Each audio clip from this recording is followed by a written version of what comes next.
makingascene.org brings you Universal Music's stock crash is a warning about building a career on streaming alone. Okay, let's dive right into this. Imagine waking up one morning and finding out the absolute biggest player in your entire industry just lost billions of dollars. And get this, it wasn't because they stopped making money, but because they didn't make enough new money fast enough. Today, we're unpacking a massive shakeup in the music business, explaining exactly why Wall Street totally panicked, and more importantly, what this directly means for your daily hustle as an independent creator. In this explainer, we're going to break down that $10 billion crash, uncover the real truth about streaming growth, explore the shift to what they're calling Streaming 2.0, and finally, give you the blueprint for building an artist-owned ecosystem. So let's jump in. Section 1. The $10 billion crash, the day the music business shook. Picture this. It's July 31st, 2026, and Universal Music Group just had a shockingly bad day on the Amsterdam Stock Exchange. They lost roughly 1/4 of their market value. That erased an astounding $10 billion in a single trading day. $10 billion? It was their worst trading day since they went public back in September of 2021. Now, at first glance, a drop that huge makes it look like they reported a complete financial disaster, right? But the reality is actually far stranger. The company hadn't stopped growing. Music fans absolutely had not abandoned streaming. In fact, Universal still reported approximately $3.8 billion in revenue for that quarter alone. They were, and still are, an enormously profitable company. But here is where the story takes a turn. This massive crash didn't happen because revenue shrank. It happened because recorded music subscription revenue only grew by 6.7%, instead of the 9% that financial analysts had expected. Just think about that for a second. I mean, most independent artists would be absolutely thrilled if one of their major income streams grew by 6.7%, right? But public markets operate under a totally different set of rules. When Wall Street expects 9% growth, a positive 6.7% is suddenly treated like the sky is falling. It was a giant flashing signal to the market that the easy, hyper-growth days of snagging endless new streaming subscriptions were finally slowing down. Which brings us to Section 2, the truth about streaming growth maturing, not dying. Look, it is absolutely crucial to understand that streaming is not collapsing at all. In fact, according to 2025 IFPI data from makingascene.org, streaming still accounts for a massive 69.6% of the global recorded music market. It literally marked the industry's 11th consecutive year of growth. And in the United States, streaming represents a staggering 82% of recorded music revenue. So yeah, fans still deeply value the convenience of opening an app and instantly hearing almost any song ever recorded. Streaming is incredibly healthy. It's simply moving past its initial explosive phase. You know, those days where signing up millions of new, easy-to-reach subscribers was just a daily occurrence. This whole situation brilliantly illustrates the core disconnect in the music industry right now. It's the difference between how a fan measures a song's emotional impact and how an investor measures endless financial expansion. A fan cares if your song helped them survive a really difficult year. An investor? Well, they only care if subscription revenue hit that forecasted 9% target.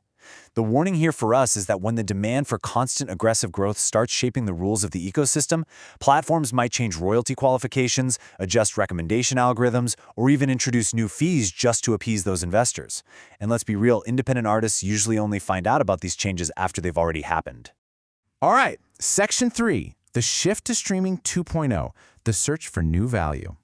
Because overall subscriber growth is maturing, the major companies are aggressively pursuing what Universal calls Streaming 2.0 to squeeze more value out of each listener.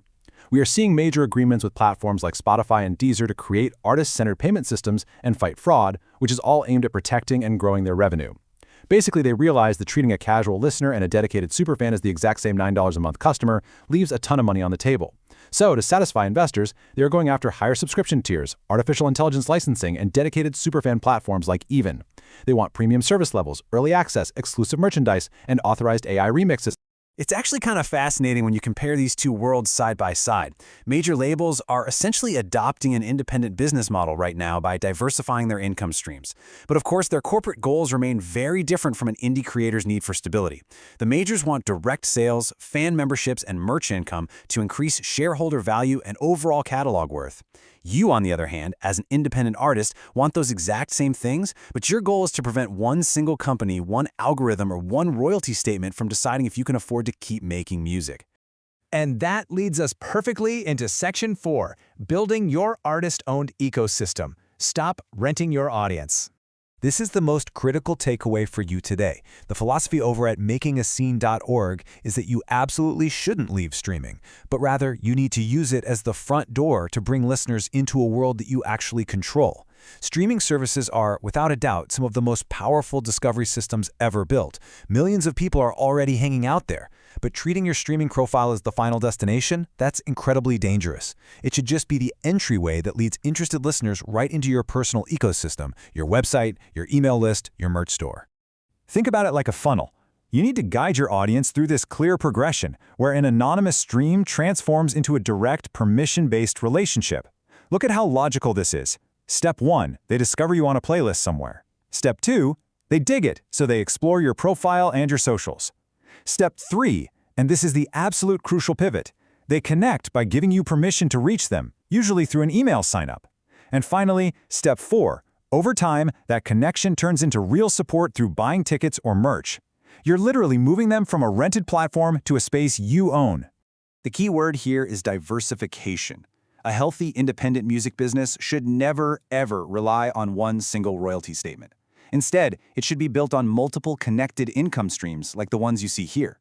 Whether you're a touring band heavily reliant on tickets and merch, or a bedroom producer focusing on sync licensing and streaming, you need multiple pillars holding up your career. If a streaming platform suddenly decides to require, say, 1,000 streams before paying out royalties, a policy change we've literally already seen happen, having these other income streams ensures your business survives the shock. Let's be honest, having thousands of followers on a platform you don't control is incredibly vulnerable compared to owning an email list built on fan consent and trust. Just look at the contrast. A rented platform gives you anonymous followers, some basic dashboard demographics, and a reach that is entirely at the mercy of some changing algorithm. An owned asset, though, that gives you a permission-based email list, direct purchase history so you actually know who your best fans are, and a website you completely control. A properly maintained email list can be moved between service providers anytime you want. A social media following? Yeah, that cannot. And hey, this mindset isn't just for the digital world. It has to translate to your live shows too. Every performance you do should help build the next one. Whether you're using a QR code at your merch table or offering exclusive tracks, every single interaction must be intentionally designed to invite fans to stay connected. Don't just sell someone a t-shirt and say bye. Offer a free live recording download if they sign up for your mailing list right there at the merch table.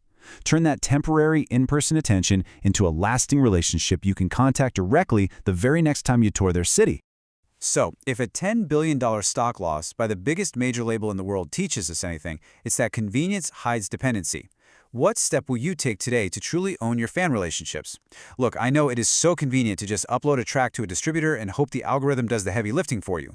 But true, long-lasting career stability requires the effort of building your own direct channels. Technology should support your operation. It shouldn't be your entire operation. It's time to start building those connected income streams today. Own your audience, own your assets, and protect your future. Because at the end of the day, if you aren't building your own ecosystem, whose algorithm are you really working for? Make sure you check out the other great articles and resources on makingascene.org, the place the indie artist goes to build the new music industry.